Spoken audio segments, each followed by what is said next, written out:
You are listening to the Hiking Radio Network, where we talk the walk with shows by hikers, about hikers, for everybody.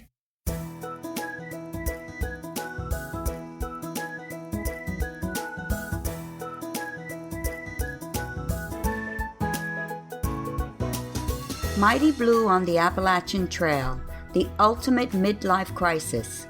Join Steve and his guests every week as he staggers from Georgia to Maine.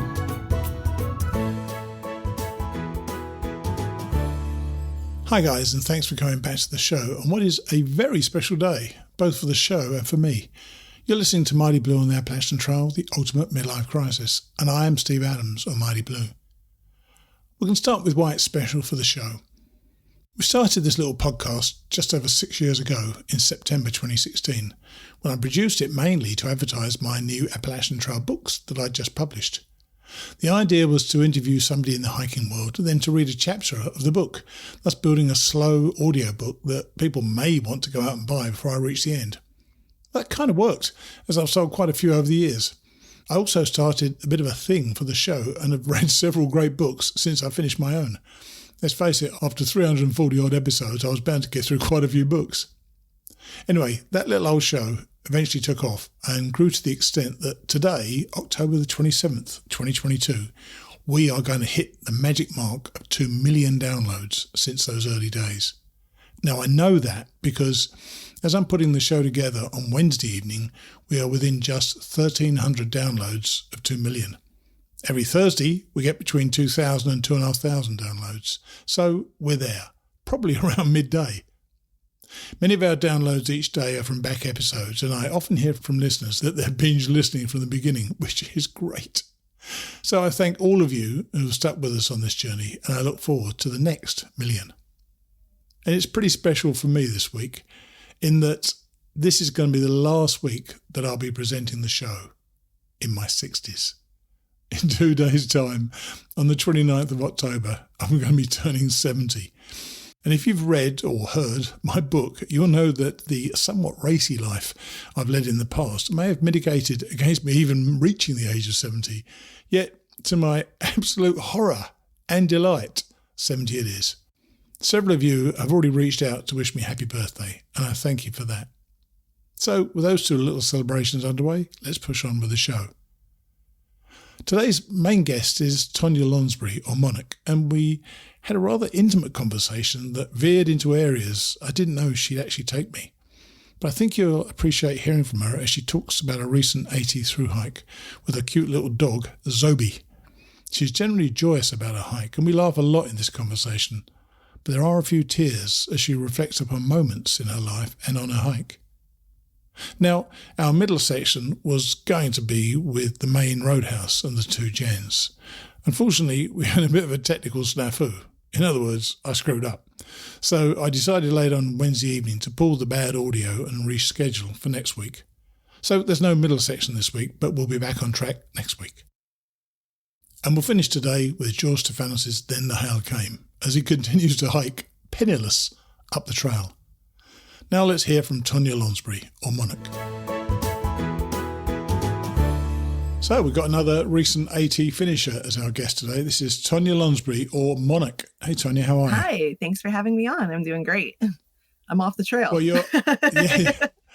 Well, in that case, I won't go to my first question. So you'll say you're off the trail. Is that a good thing or a bad thing? Oh, that's a good thing. I summited Katahdin on September 8th. And I miss the trail and I love the trail community. And I've been having that, reacclimation thing over the last couple of weeks happening. But I was kind of like a broken machine at the end of the trail. I was saying that Stan, my hiking partner, and we were the walking wounded. So, Right. The end of the trail meant I didn't have to hike anymore and I could rest my feet and let them heal. So But you say you're missing it every day. What are you actually missing from the trail? Not the hiking at the moment.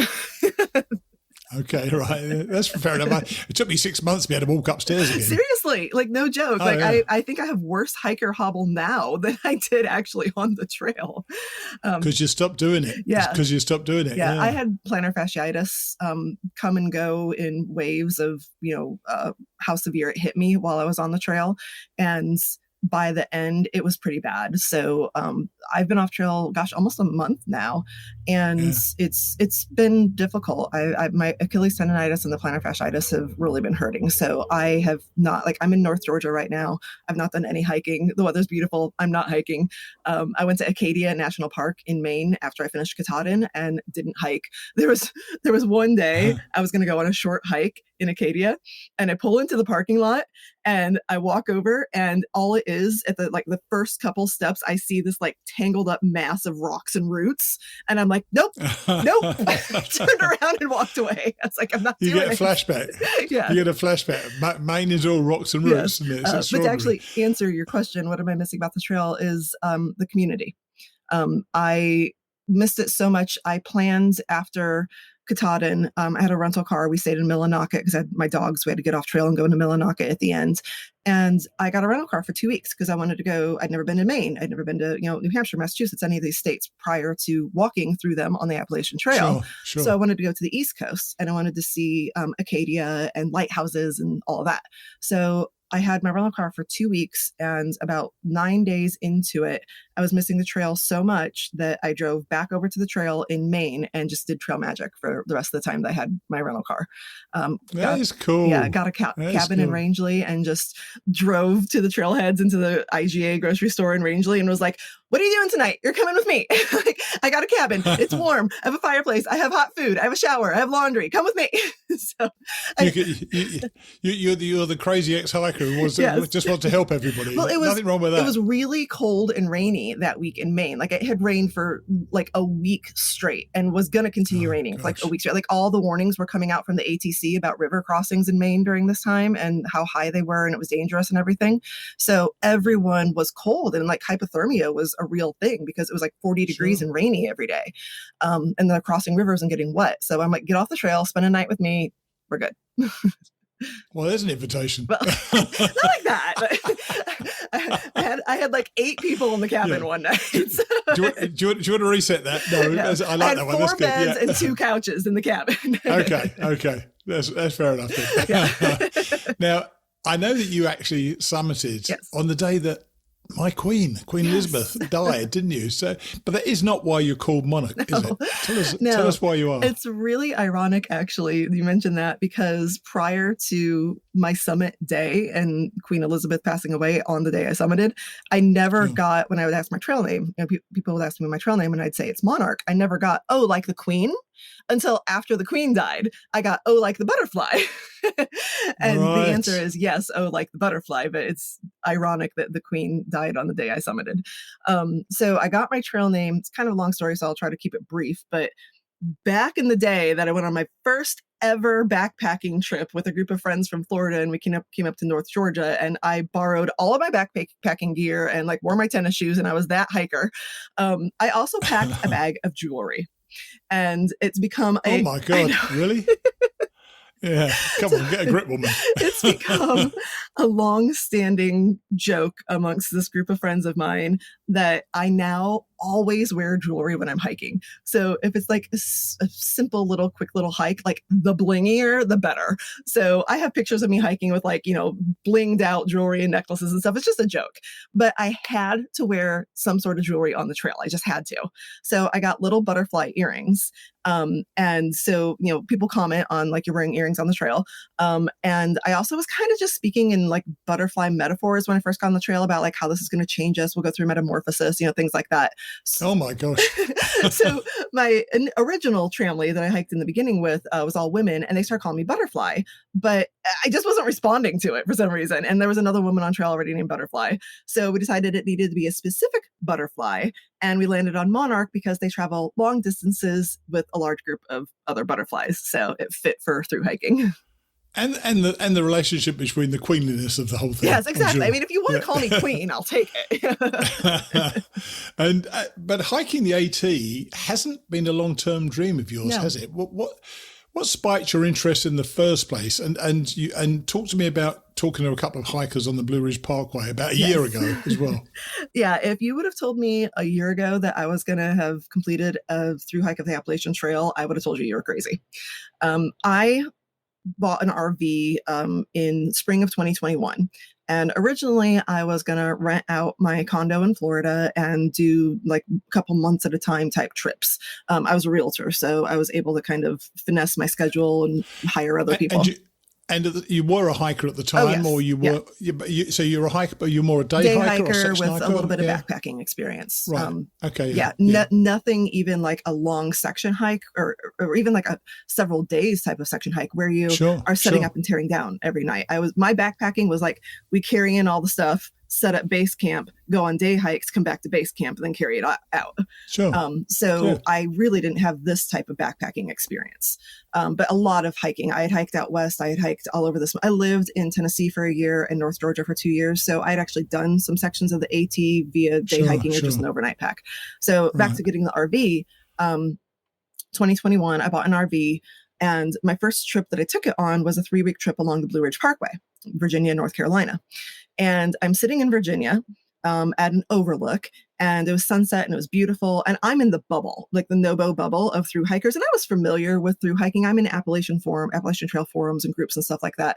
And so I talked to a few of them here and there that I would run into on my day hikes.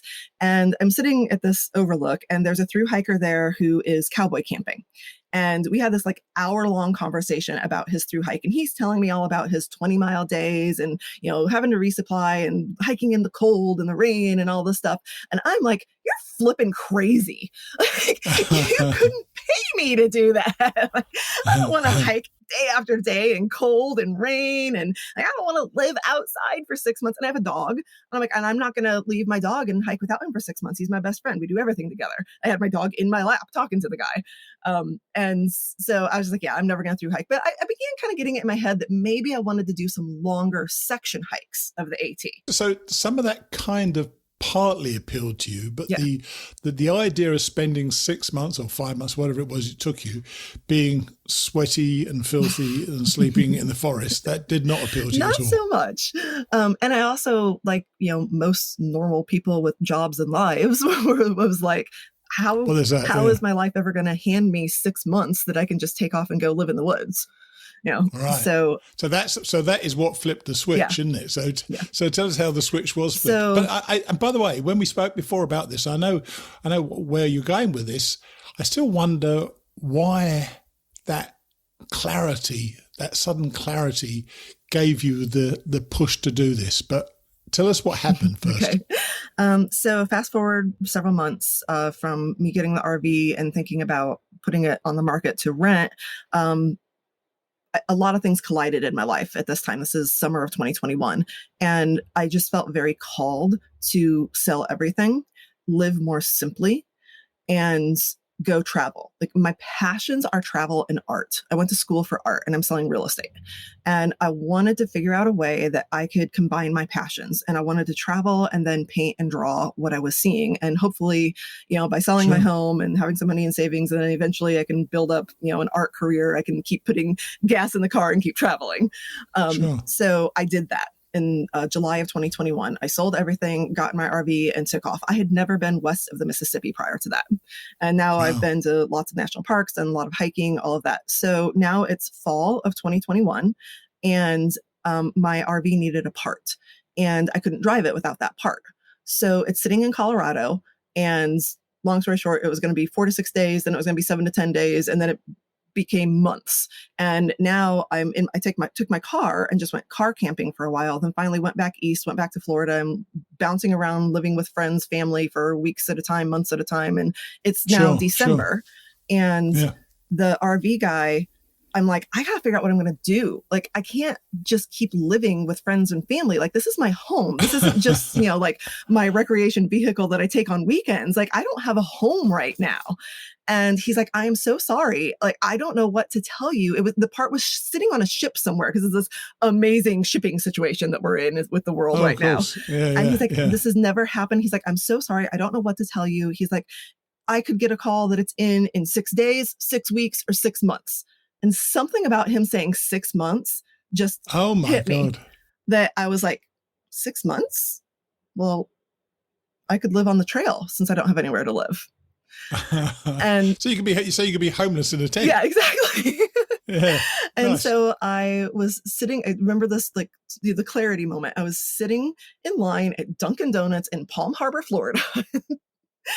And I was flipping through, my social media, and I was seeing some posts from thru-hikers, this is December, potential thru-hikers wanting to get on the trail in 2022, asking questions. And there was a question someone was asking about thru-hiking with a dog. And one of the answers linked to a forum on social media that is thru-hiking with dogs. So I started. Oh, really? Yeah. Oh my gosh. Yeah. So I started reading more of these answers about how you can take your dog on a thru-hike and the logistics of it and everything. And my dog's small, so I actually do think it's easier to thru-hike with a smaller dog than a larger dog. And is it easy? Hang on. Yeah. Is it easier on the dog, do you think? Actually, I do think so. Really? The lightweight, their weight to paw ratio, everyone's like, oh, he has to take more steps. I'm like, we're still hiking the same distance. I mean, he was hiking 15 miles with me before. He's hiking 15 miles with me now. So he was used to hiking with you anyway. Okay, fine. Yeah, I never would have done this if I had never hiked with my dog before. I mean, he did 14 years in Colorado with me. He scrambles up rocks better than I do, better than anyone on the AT. Everyone was walking like, oh my God, that dog's amazing. I'm like, I know, seriously, he goes up ladders by himself. I have videos. Really? Yes, I have videos of him going up and down the ladders in Maine. The rebar and the ladders, he was doing them better than we were. How do you cope with Mahoosuc Notch? Great. Honestly, I was hiking with Stan, my hiking partner at that time, and we gave ourselves extra time that day thinking we're gonna have to pass the dog. I might have to carry him. Sure. So average, it takes, usually an hour and a half to 2 hours to do Mahoosuc Notch. So we gave ourselves 3 hours to do it. We did it in 2 hours. And honestly, wow, Zobi did most of it himself. We had to pass him off a little bit here and there, but he just hopped from rock to rock and found his own way through Mahoosuc Notch on his own, mostly. So you had this triggering phrase, 6 months, yes, which is kind of weird, and then you joined this forum about hiking with a dog. So it was starting to form in your mind. Yes, exactly. So I left Dunkin' that day. Hang on, I'm still trying to get this. Okay. Why did you want to do it though? Or was it just simply you frankly had nowhere else to live? I can honestly say a lot of it was I didn't know where I was going to live. But I did have it in my head that starting that spring and summer, I wanted to start doing some longer section hikes. I did want to start doing more backpacking. And I'm comfortable and familiar with Eastern hiking. So as much as I was loving Western hiking, I wanted to start doing more. And I just always wanted to piece together the AT. So, by the time I'm 75, I can say, hey, I finally done the entire Appalachian Trail, right? So I wanted to start doing longer sections. To me, a longer section was like, oh, I'm going to spend a week on the trail, not 6 months. Right. So I left Dunkin' that day, and my friend that I was staying with is one of those like super logical, she's got spreadsheets to control her spreadsheets type of person. Oh dear me. Oh dear. And so I was like, if I talk to anyone about this who's going to come back with all of the questions and say, no, you shouldn't do it, or what about this or what about that, it's going to be her. And I threw it out at her, and she just kind of looks back at me like, I totally think you should do it. You need to do this. This is an opportunity God has presented. It's handed you, the time frame. You've got the money. I don't have a husband. I don't have a boyfriend. I don't have kids. I'm in a pause of my career. I've got money in the bank. Like, now you don't have a place to live. Like, now's the time to do it. Go do it.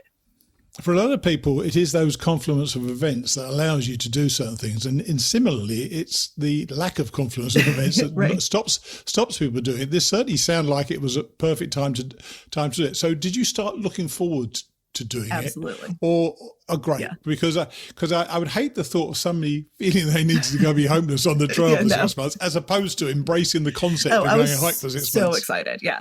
I probably talked the ears off of everyone around me for the next couple of months about it. Now, I had already previously been on subscribed on YouTube to people who had thru-hiked in the past, or even, section hikers. And so I was very familiar with the sections of the trail that I hadn't hiked yet. But I went back and kind of binged, I did totally binge on watching people's vlogs on YouTube for like the next 3 months. Yeah, of course. Yeah. And it's good research. It's good research. Honestly, there's some really good videos out there. There's also some there's crap also out some there, crappy by the ones. way.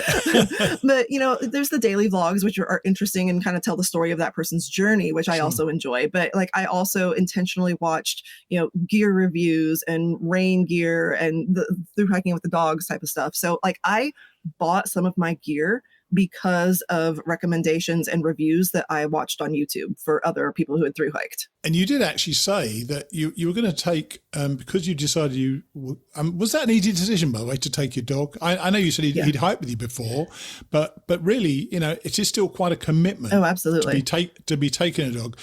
Was there an alternative? Could you have not push the dog onto somebody else, or you would have missed the dog so much that you just couldn't do. I don't think I would have been able to do the trail without him.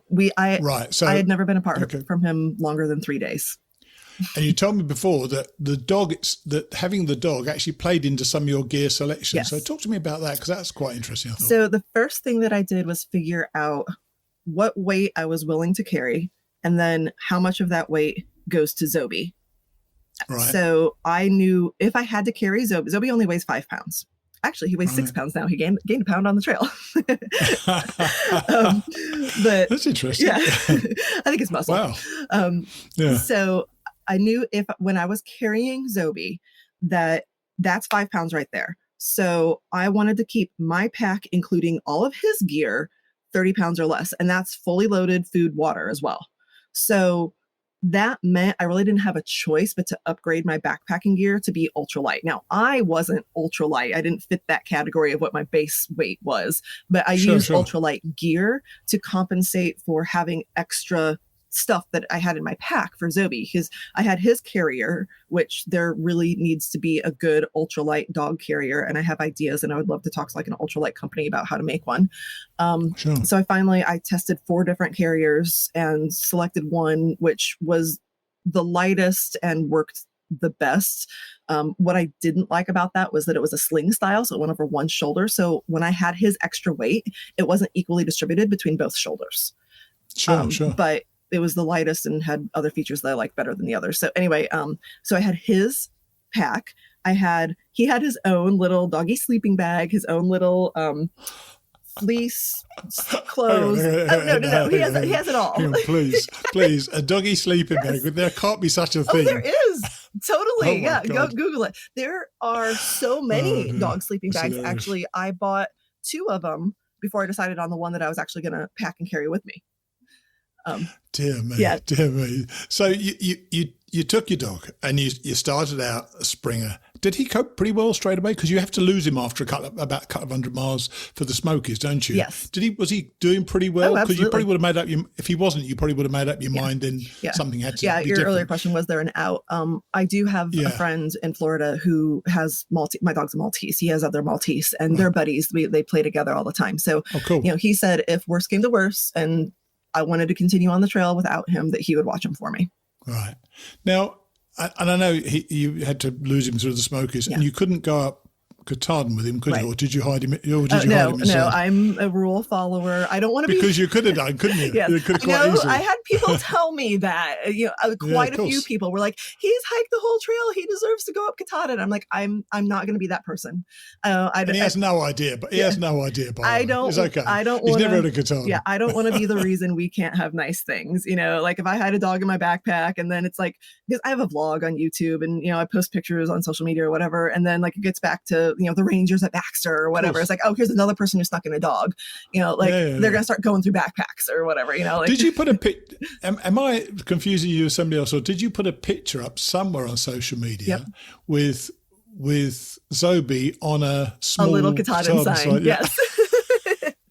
That's funny. That actually got a pretty big reaction on social media. I really wasn't expecting that. Yeah, when we got to Baxter, we got to A-Ball Bridge. Stan, my hiking buddy's daughters, met us there.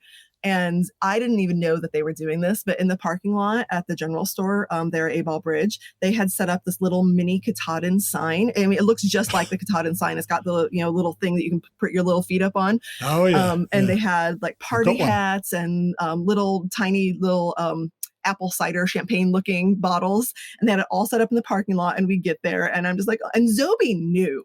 Like he knew we were celebrating him. He was smiling. He was posing for the camera. Like it was awesome. So yeah, I propped his little feet up on the Katahdin sign and took pictures of it. And then I posted it on social media along with my own summit. Like here's Zobi's summit. He went as far as a dog can go on the Appalachian Trail. I did all the miles a dog can do, and then my own summit at Katahdin. And like everyone went nuts over the dog pictures.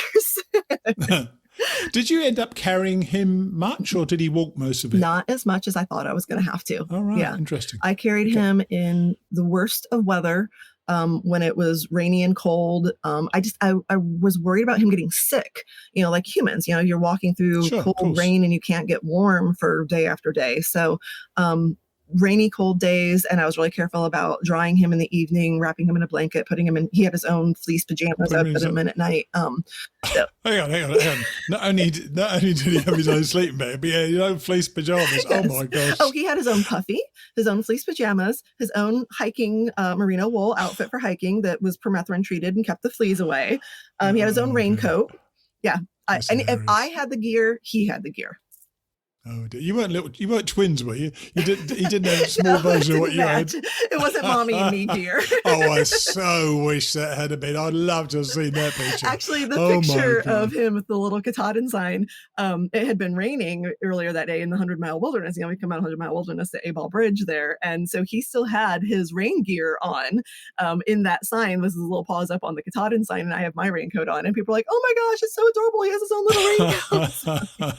Yes, he does. Oh my gosh. Now, I don't know how much of this you want to go into, but I know that your faith was and is an important part of your life. Absolutely. How did that sustain you on the trip? Because you had quite a bit of stuff, both before the trail and on the trail to get past, didn't you? Yes. Do you want to share some of that? Oh, here's the part where I'm probably going to cry now. Okay. That's okay, though. Well, we've been laughing way too much. That's okay. Laughter, tears, it's all part of the trail experience. Yeah, of course it is. Yeah, of course it is. Yeah. So, I'm a Christ follower. I have a relationship with Christ without getting into like any type of theological debate. Sure, I don't call it a religion. I don't believe that it is a religion. It's a relationship. And I talk to God and he talks to me. And there was so much that was going on in my life prior to me hopping on the trail. I had actually gone to a very intensive therapy, a counseling session in Colorado that fall, about a year ago, actually. And I really had to dig in a lot to like the lies about myself that I believed. And I think we all struggle a lot with that, as to, the not enoughs and the too much that, we're told by the exterior world that we start to believe about ourselves. You're not good enough. You're not pretty enough. You're not smart enough, talented enough, whatever it may be, or you're too much of this. And so there were a lot of lies about myself that I was really digging into the root of like, well, where did that come from? Why do I feel that way about myself? And why do I believe this?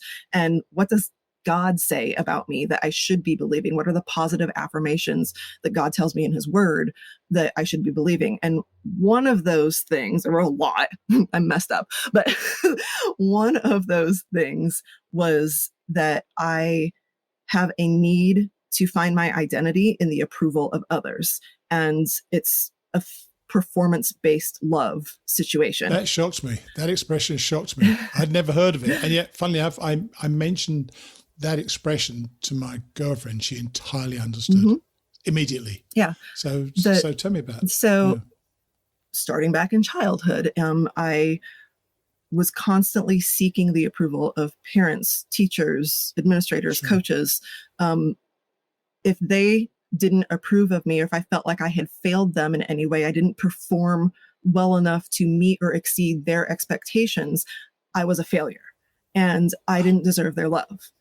And unfortunately, that was reinforced to me from childhood through adulthood by some family members, as well as important relationships in my life. Without getting into all the details, I'm divorced. I'm still very good friends with my ex-husband. But, when you have like parental figures, bosses, your spouse, like people who are supposed to be there for you, not be there. Like, I'm estranged from family members. and it was, all of this was really building up in me when I took off and left my RV, and I was feeling very lonely, very abandoned, and like, just, Sure. I'm not good enough for anyone, and Sure. no one loves me, all those thoughts, which is not true. But you begin to like really struggle through those types of feelings, and you gotta take some steps back and understand where they come from and why you're feeling that way. So I'm processing all of this from my therapy. But didn't your relationship with God, Mm-hmm.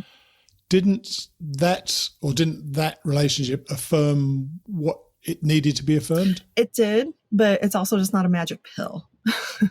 I mean, this is something I don't understand. Yeah. So I'm asking you a question. Really. Rooted in reality, you can have those, you can even have those moments every single day where you feel consumed by God's love. And, this is the answer. I don't need the love of a human being or a parent or any type of, figurehead on this earth. All I need is the love of God. But I still felt like he had forsaken me, even though he's promised in his word, I will never leave you or forsake you. I still felt like I was such a bad person. I wasn't even worthy of God's love. And that's really when I sought therapy, because when I started thinking like that, I was like, I need to figure out why this is going on in my head. Like, why do I feel like this? And so after therapy, and that helped, that really helped. I mean, when I prior to going on the trial? It was. This was last fall. Okay. Yeah, last fall. Right. Okay. So when I say intensive therapy, I mean like in-house, like 8 hours a day with homework kind of therapy, intensive. Sure. So I'm still processing all of that. By, last fall, winter, I'm deciding to get on the trail. And I got into my own head on the trail. So here's where, like, your original question of like, how did the trail reinforce your faith and, help me work through spiritual matters in my own life? I had really reached the point of where I knew all I needed was God's love, and was feeling a lot more secure and confident in that.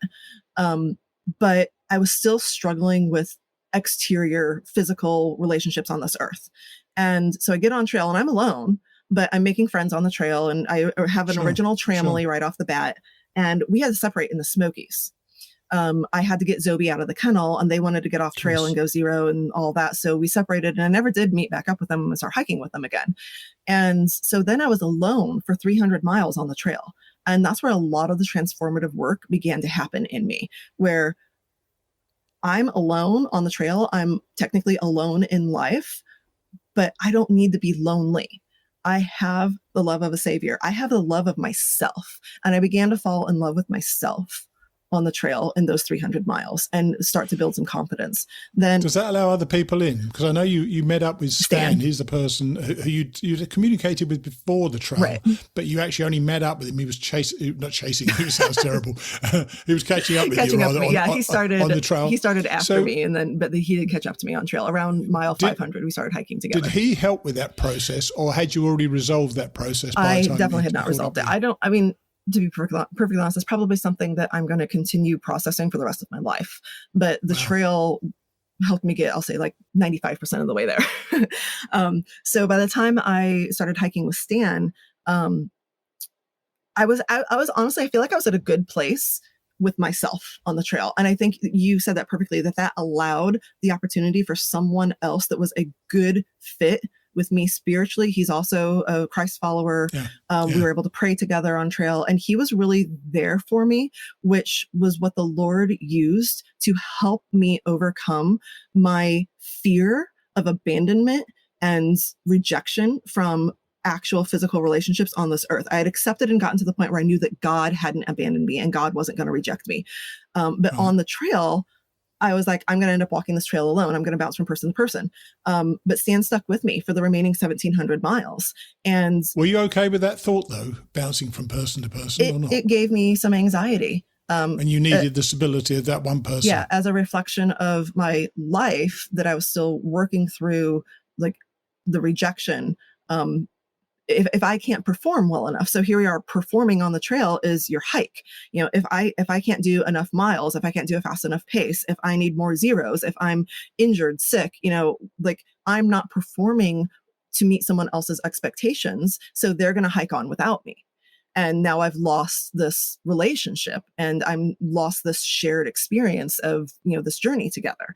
And in all honesty, Stan should have gone on and hiked without me. He hikes at a faster pace. I mean, he caught me. He started 12 days after me and he caught me. Yeah.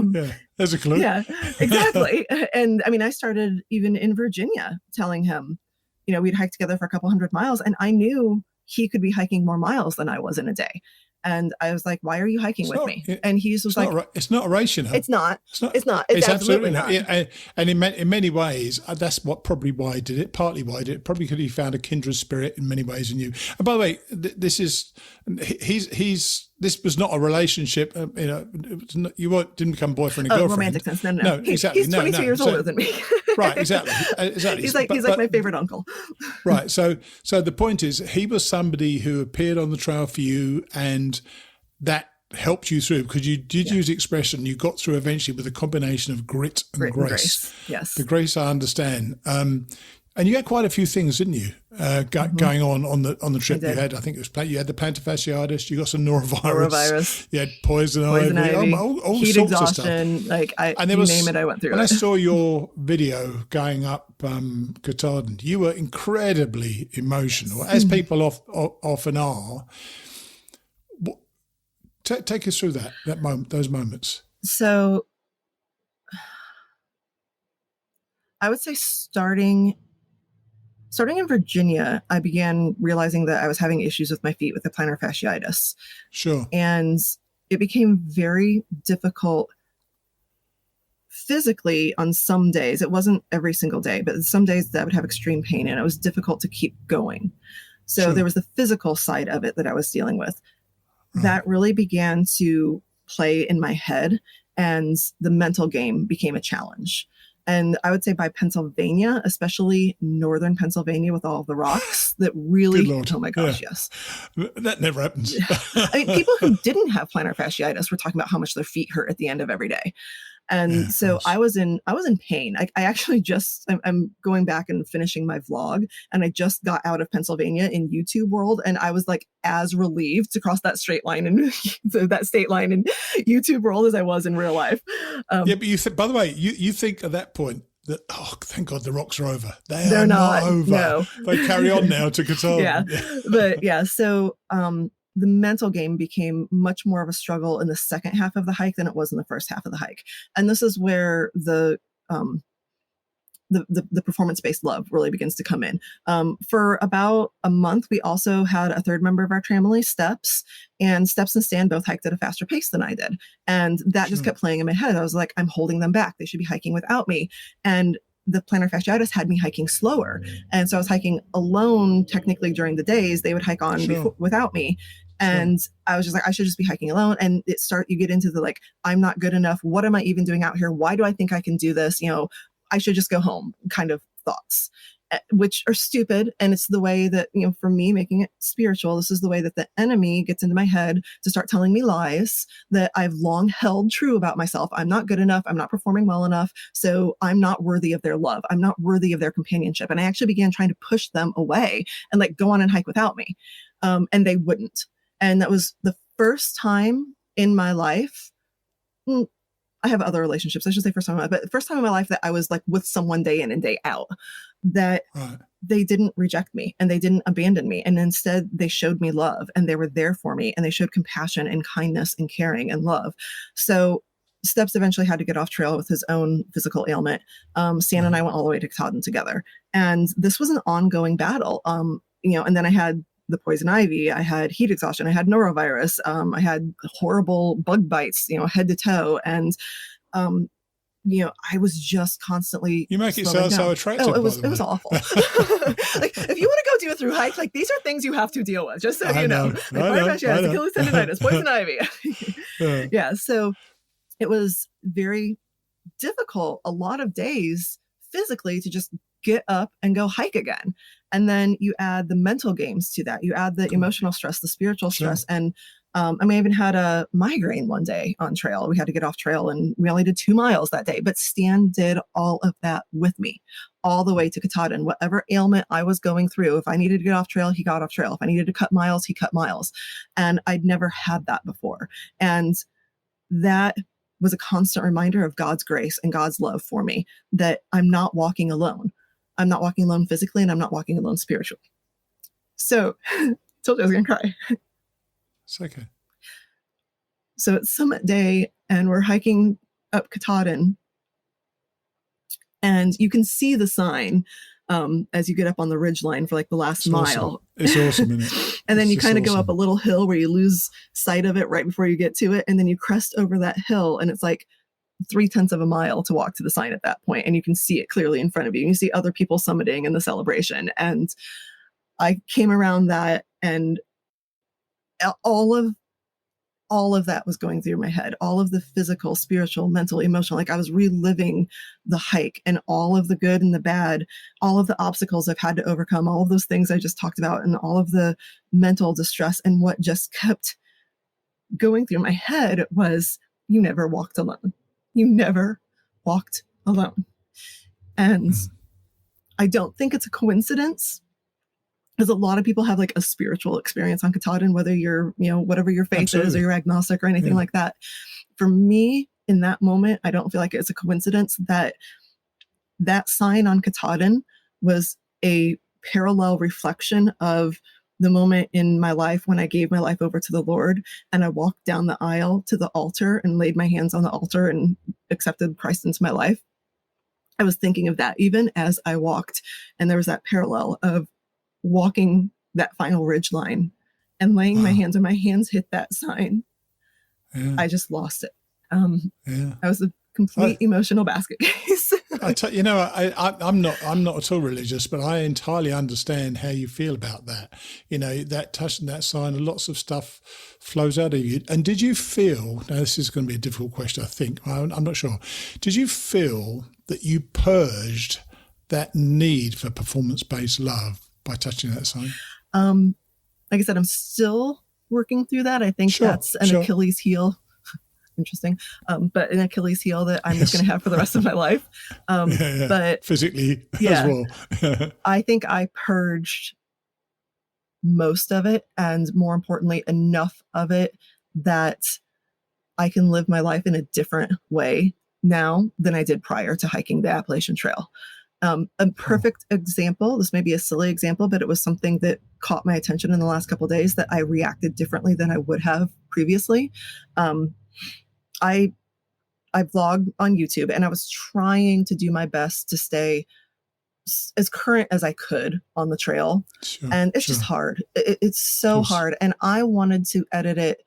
Like, I'm not someone who my daily vlogs are a 10-minute vlog of like, here's what I'm doing on the trail, here's some scenery, and done. I wanted to actually capture my entire journey, what I was seeing, what I was thinking, who I was with, all of that.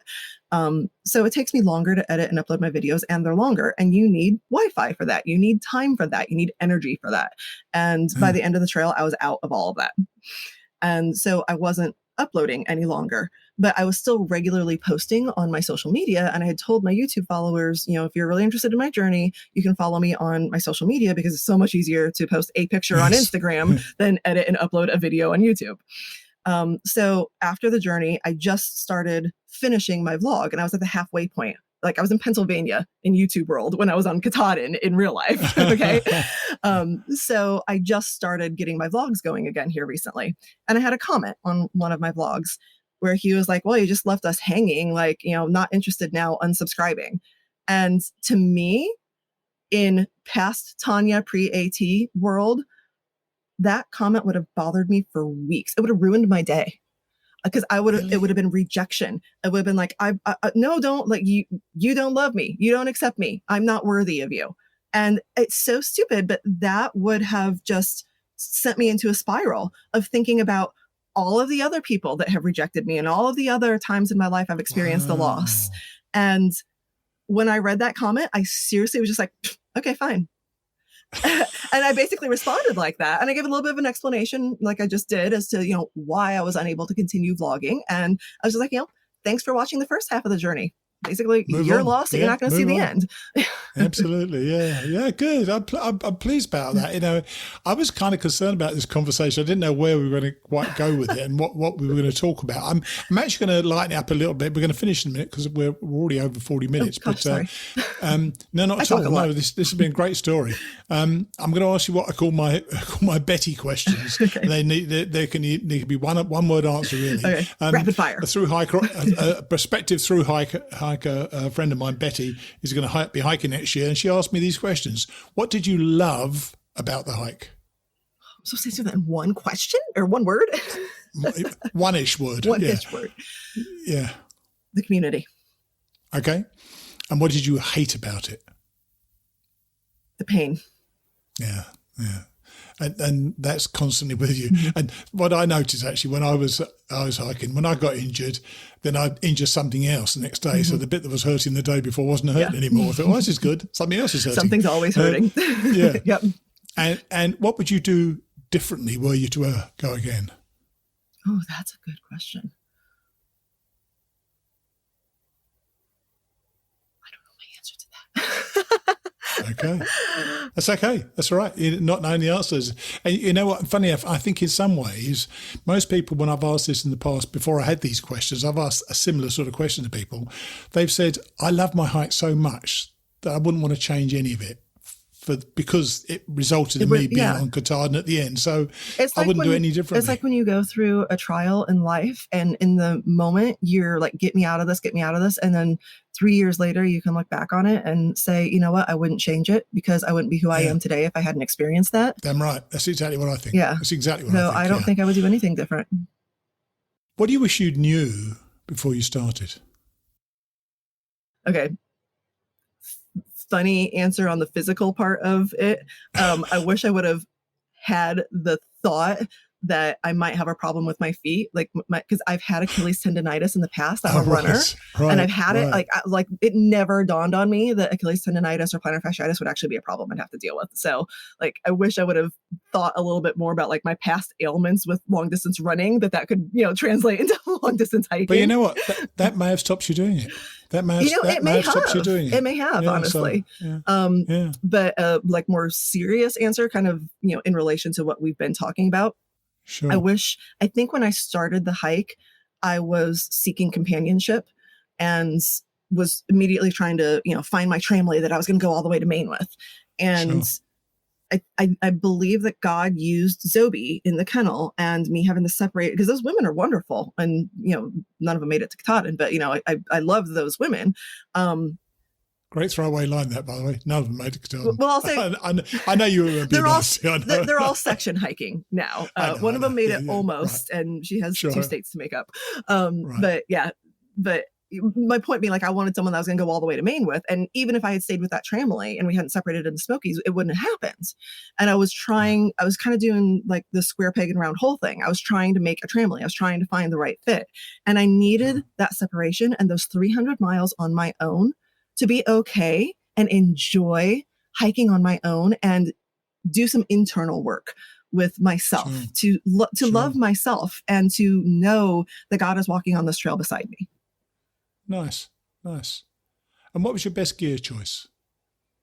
I changed. Don't tell me. Don't tell me Zoe's puffy or Zoe's sleeping bag. I swear I change that answer every time I'm asked it, to be honest.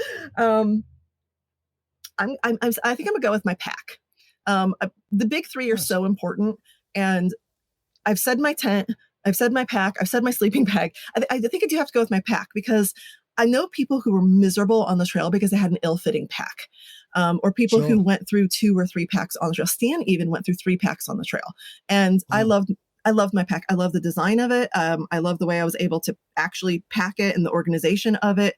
It fit well. I didn't feel like, even Stan actually carried my pack for me one day when I wasn't feeling well, and he put it on, and my pack was substantially heavier than his.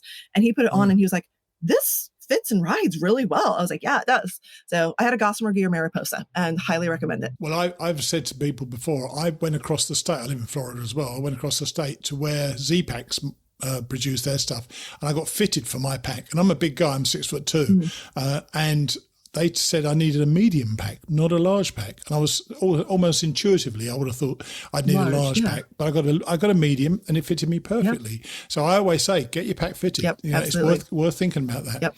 So what's next for you? This isn't this is the last of the Betty questions. This is not a Betty question.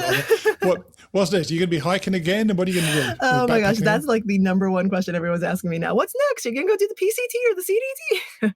Yeah. So I have a lot of things on my plate right now. I would love to continue what I was supposed to be doing when I sold my RV and started traveling with Tonya. I wanted to go travel and share God's creation with those who don't have the opportunity to go see it, especially from like a hiking perspective where you can get in more than just like driving through the national parks and stuff. Sure. And I wanted to convert all of that into art. So I still want to do that. I'm still in the process of creating, the Traveling with Tonya website, getting artwork done. And, I want to be able to, I can take someone's favorite memory from the trail and create artwork from it. Nice. Things like that I want to do. And so there's that. I've had people tell me I should write a book. I don't want to be just another AT through hiker who goes out and, translates their trail journal into a book. But there's some things pinging around, maybe more like a devotional, something like that. And one of the things that I really want to do, and I'm actually probably going to sit down and start trying to do here soon, is if I'm going to write a book, I want to tell it through Zobe's eyes. So I want to write Zobe's Big Adventure, like a little bit older children's book. Yeah, a little bit older children's book. Like I have like Charlotte's Web as kind of in my head of like the animals talking to each other on the trail, and it's all about small dog, big courage. Because everyone was like, "Oh, a small dog can't hike this trail," and on the trail in Maine, people were like, "That dog didn't walk here from Georgia," And Zobe has a background story. He was attacked and almost died by a big dog 4 years ago. So there can be like woven throughout flashbacks of the attack and healing from it, and the courage involved there, the courage to get on the trail and overcome all the obstacles. So there's that storyline, that thread running through it, and then just some fun things thrown in of like the crazy squirrels in Maine chattering at us and throwing nuts at us like, "Yo, you're not going to finish, you can't do this," stuff like that. So and then I can illustrate it too because I'm an artist, so definitely want to do something like that. That is a great idea.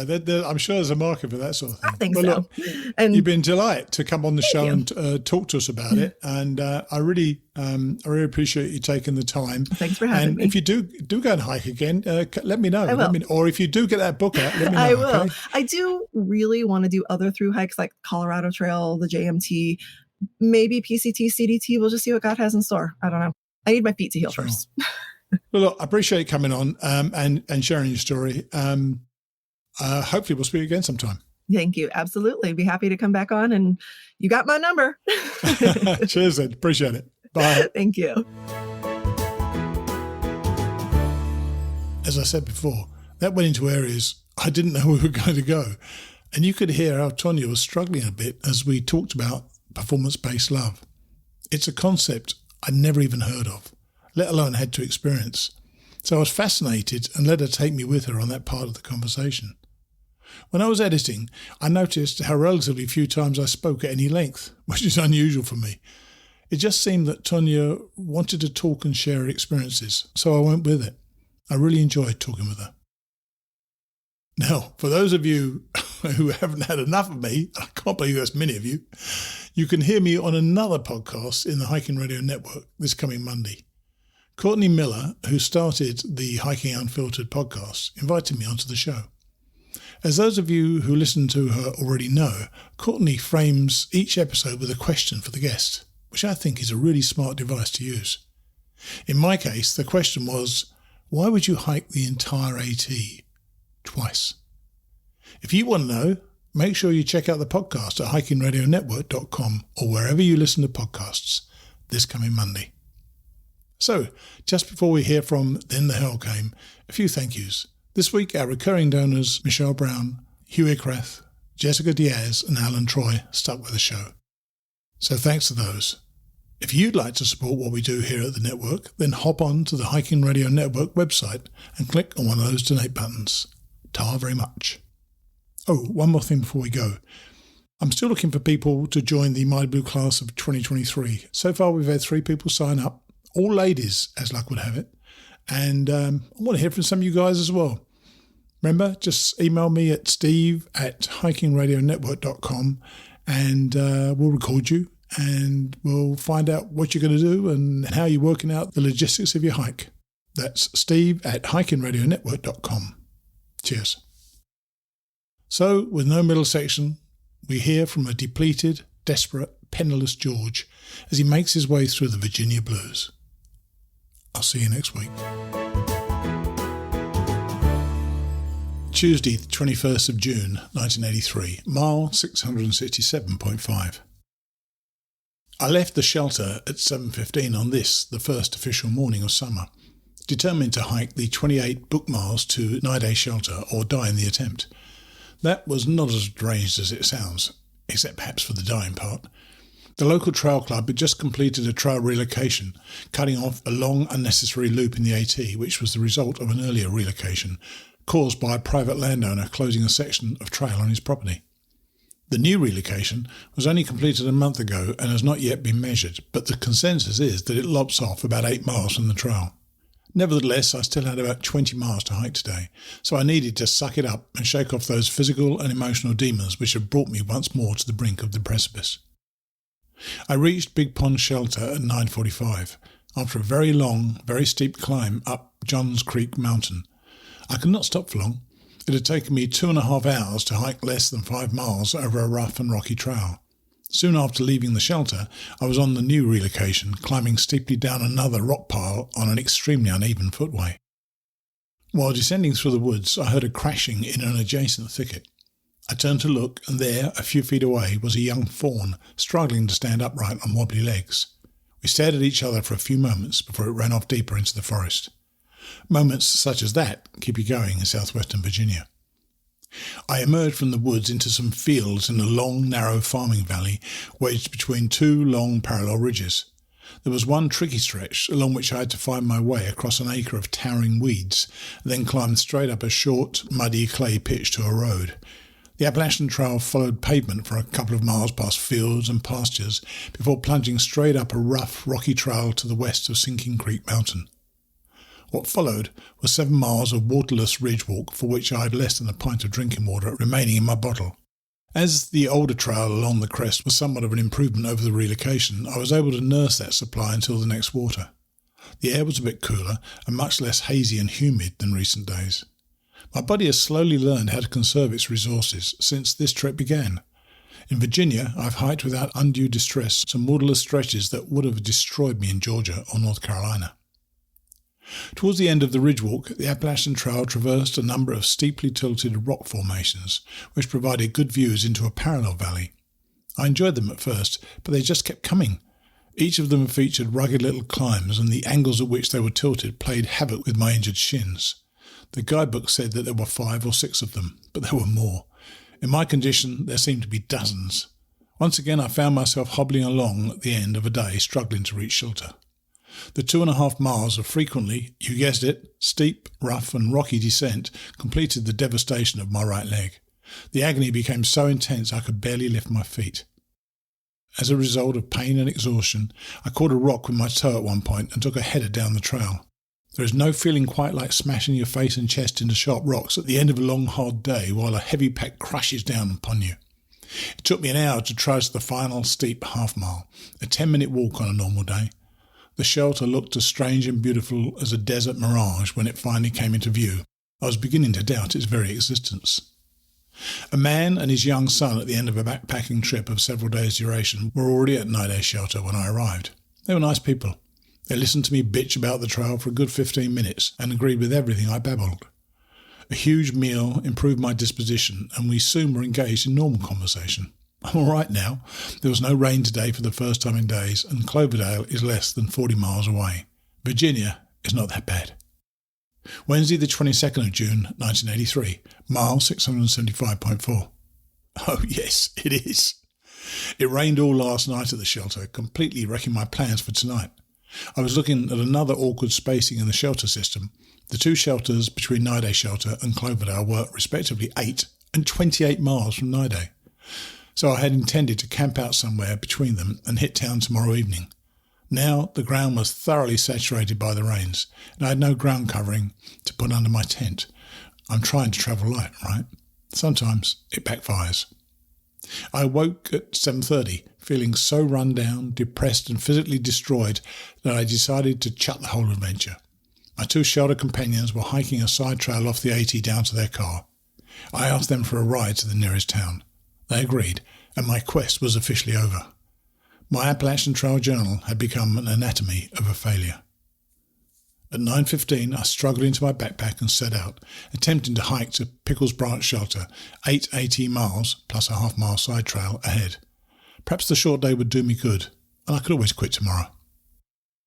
Most of today's hike was on a hastily constructed emergency relocation caused by a landowner abruptly withdrawing permission for the 80 to cross his land. The trail was stupendously tedious. For 6 miles, it slabbed the lower slopes of a mountain, climbing over the tail ends of countless ridges and crossing one shallow ravine after another. The footway was continually tilted downhill to my left, wreaking havoc on my battered shins. My ankles throbbed from the strain of being continually bent at an angle as I walked. The monotony of this section was such that I seemed to be walking in circles. I felt like I had blundered into an episode of The Twilight Zone. I finally reached the steep, rough and rocky descent to a road followed by steep, rough and rocky climb, along which I turned into a steep, rough and rocky side trail down to the shelter, arriving at about 2:30. I poured out my depression into a long, self-pitying entry in the shelter register and lay down upon my sleeping bag, trying to find a reason to go on tomorrow. You see, Virginia is like a gigantic treadmill placed right in the middle of the Appalachian Trail. One moment you're cruising along, feeling good, your body finally beginning to come around. Suddenly, you seem to be going nowhere. There are 545 miles of Appalachian Trail in Virginia, and Katahdin is hundreds of miles away. Too remote to actually exist in the slow, stately crawl of time along the trail. Every day you see the same things you saw yesterday as the monotony begins to eat insidiously away at your soul. Just then, you hit the stretch of trail between Perrysburg and Cloverdale. Just as boring as the rest and almost as strenuous as many of the far more scenic stretches farther south. You allow yourself to become run down, attempting to continue grinding out high-mileage days and escape from the treadmill. Welcome to the wall. It was an excellent idea to hike this very short day. My spirits are much higher, and I've been thinking. The shin splints are not my biggest problem. I've had to deal with plenty of physical pain on this adventure. It has been my mental attitude which has been killing me. I need to lighten up just a bit. I've begun to change on this hike. I'm not the man I was when it began. I no longer need to be constantly driven. I'm enjoying the feelings of accomplishment which follow the successful completion of difficult tasks far too much to ever desire a return to my old ways. Yet I almost quit the trail this morning because I cannot stand my hiking companion. A relentless bastard who continues to harass me every time I cannot perform up to his new expectations, regardless of circumstances. I needed him in the early stages of this quest. I would not be here without him. Now, I need him to calm down. When I hike badly, perhaps it just means that I'm pushing myself too hard and need to take it just a little more easily for a day or two. I can now only barely remember that poor, sorry son of a bitch who sat in his tent on Frosty Mountain in Georgia, disgusted with the man he had become. With the half-mile I must hike in order to return to the Appalachian Trail included, I am now exactly 30 miles from Cloverdale. In my wrecked physical condition, that will require 2 full days of hiking. I will have to pitch a tent tomorrow night, but I can look forward to Friday night in a motel room. Another treat is in store for me 91 miles from here in Montebello, Virginia. A new set of hiking boots will be in my supply package at the post office. I've put 232 miles of Virginia behind me. Only 312.5 miles of trail now remain in this state. Nope, that didn't cheer me up. Let's try something else.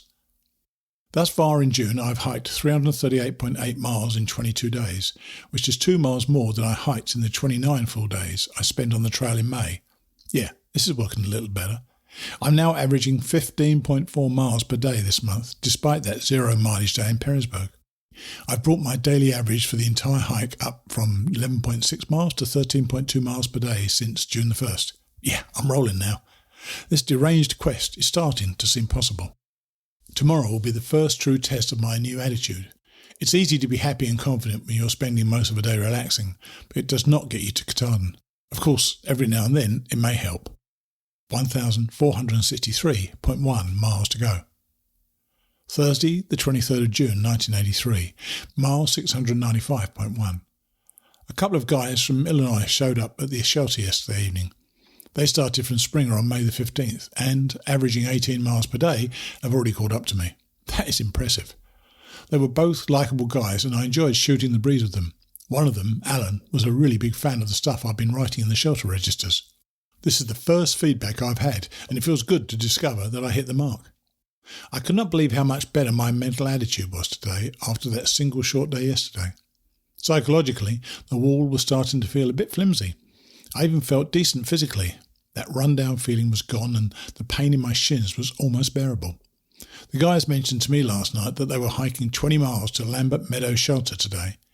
I was feeling so much better and enjoyed their company so much that I figured, what the hell, I would consider trying it, if I got an early start and my attitude and legs both held up over the miles.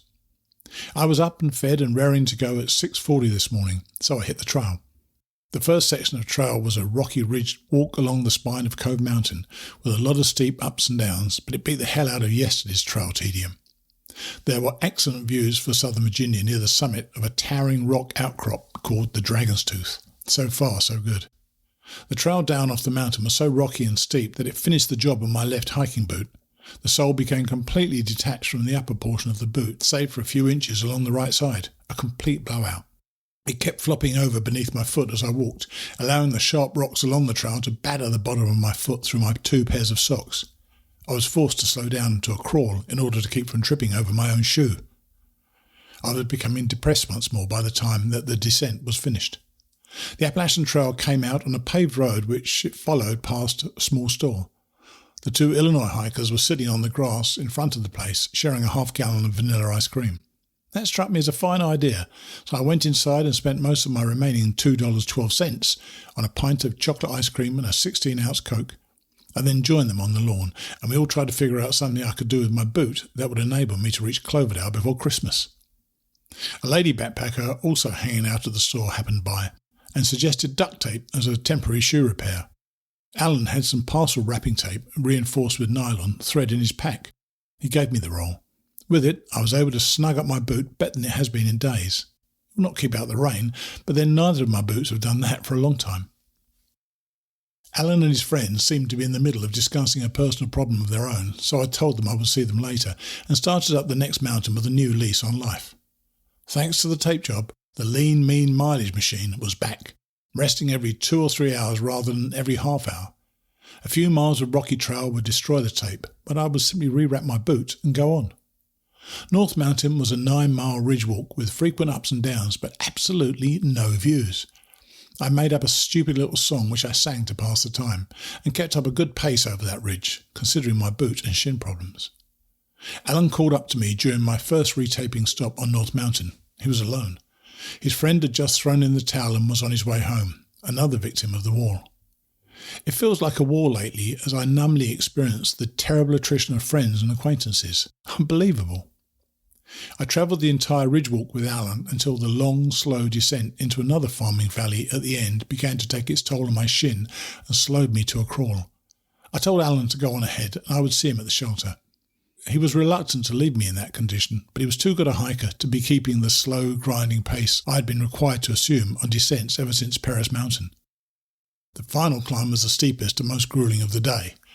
At first, the Appalachian Trail climbed sharply on ugly bulldozer roads which ploughed like horrible scars up the ridge.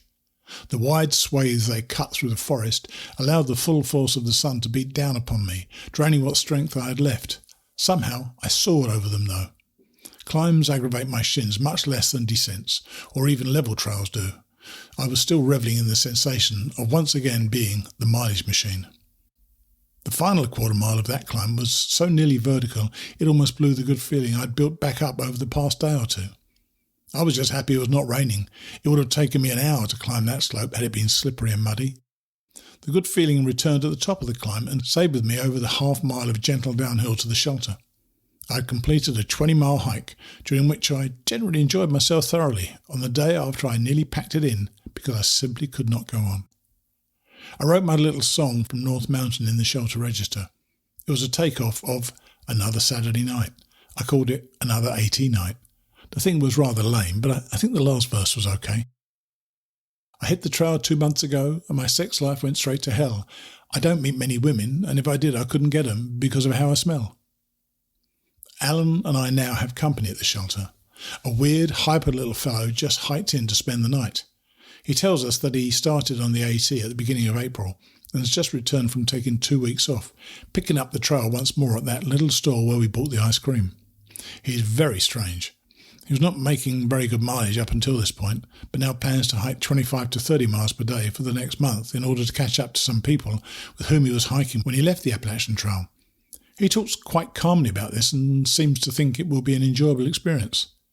Alan and I managed not to laugh until he had left the shelter to get water. There is no way he can pull off mileage like that for a month. The few people who do that sort of thing use a support vehicle following them around to allow them to carry minimal weight while they hike. He's going to become quickly disillusioned. It's been an interesting day. Less than 10 miles now remain to Cloverdale, where Alan and I are going to get a room. Alan tells me that several restaurants with all-you-can-eat deals are near the AT roadwalk on US 11. We'll make 'em bleed. Friday the 24th of June 1983, mile 704.9, Cloverdale. Alan and I hiked into town today, following the crest of Big Tinker Mountain most of the way. There were many long, steep ascents and descents, and the trail was a rock pile. I held my breath the whole distance, hoping that my left shoe would hold up. Before we left the shelter, I had snugged it up with what was left of the tape and some nylon-coated string which Alan had. If that went, there was nothing else. Our hyper little friend got off to an early start, but did not seem to be nearly as enthused about those long hikes in the cold light of day. Although we spent a great deal of time stopping to check out views, we passed him on several occasions, sitting on rocks beside the trail, staring morosely out into space. I doubt he will last a week. There were many excellent views along the trail, something I never expected to see in this part of Virginia. I shot 5 or 6 pictures, my first since Chestnut Ridge. Alan seemed very impatient at those times, like he was itching to keep going, but never wanted to go on ahead when I suggested it. I guess he is not used to hiking alone. I do not know how much longer he can travel with me, though. I'm too beat up to keep his pace, even if I wanted to. I like him, but I must hike my own trail. I enjoy my photography too much to rush it. The one exceptional spot was Hay Rock, a giant outcrop jutting far out over the trees with great views into a wooded valley surrounding a large lake and encircled by green ridges. The adrenaline rushes from such scenery gave me a big lift, and the miles flew by despite the difficulty of the trail. The descent from Big Tinker was on a gravel road, where we met a local man and his son climbing up from the road. I now needed a cheap pair of work boots to hold me until I reached the mail drop with my new hiking boots, so I asked him where a good place would be to buy them. He told me about a factory outlet store a few miles down the road from Cloverdale to Roanoke. A paved roadwalk at the bottom of the descent brought us to a chain restaurant called Country Cookin' on US 11. Alan lent me the money to pay for my meal. They had an all-you-can-eat salad, fruit, vegetable and dessert bar. The fools. They must have loved us. First, we went in there dirty, very dirty, clothes and bodies virtually unwashed since Perrysburg. Then we began to eat. We ordered the steak sandwich lunch special, which came with the bar. I started with a huge salad, a pile of rolls and a dish of fruit. These are items which I just do not get on the trail. I was most of the way through this course, my appetizer, when the sandwiches arrived. The finale was where we achieved greatness. Desserts came in little tin cups, which we stacked on our table as we emptied them. Our waitress kept giggling, "Oh my God," and "That's incredible," every time she walked past. I thought my fly was open. Our final tally was 13 dead soldiers. I killed 7 of them, 3 custards, 2 strawberry shortcakes and 2 chocolate puddings. My stomach felt like a sharecropper who had just won the lottery. When we left, the restaurant manager was crying and pounding the floor with his fists and his feet. I guess that our eating prowess was so impressive he was overcome with emotion. I waved to the man tacking the Chapter 11 notice on the door as we headed down US 11 towards Cloverdale. The mile to the motel was one of the longest I've ever walked, what with all that food churning around in my stomach, but I made it without having to stop and drop my backpack or my lunch. I cleaned up and walked over to the post office to pick up my money order, which they cashed for me. Then I caught a bus to the factory outlet and bought a pair of $20 work boots. I caught the bus back to the motel. I'm in decent shape for footwear now. I can skip the long detour I was going to make into Montebello and have the supply package with my new hiking boots forwarded to Waynesboro, Virginia, making that my next scheduled trail town and supply point. I will attend to that tomorrow when I return to the post office to mail my old boots home. They are now useless for hiking, but were I to throw them away, I would feel like I was murdering an old friend. I passed the 700-mile mark today. In the early stages of tomorrow's hike, I will reach the point at which I will have hiked 1/3 of the entire Appalachian Trail. I have almost beaten the wall. I know that it sounds crazy, but it begins to look like this quest might just succeed after all. 1,433.6 miles to go.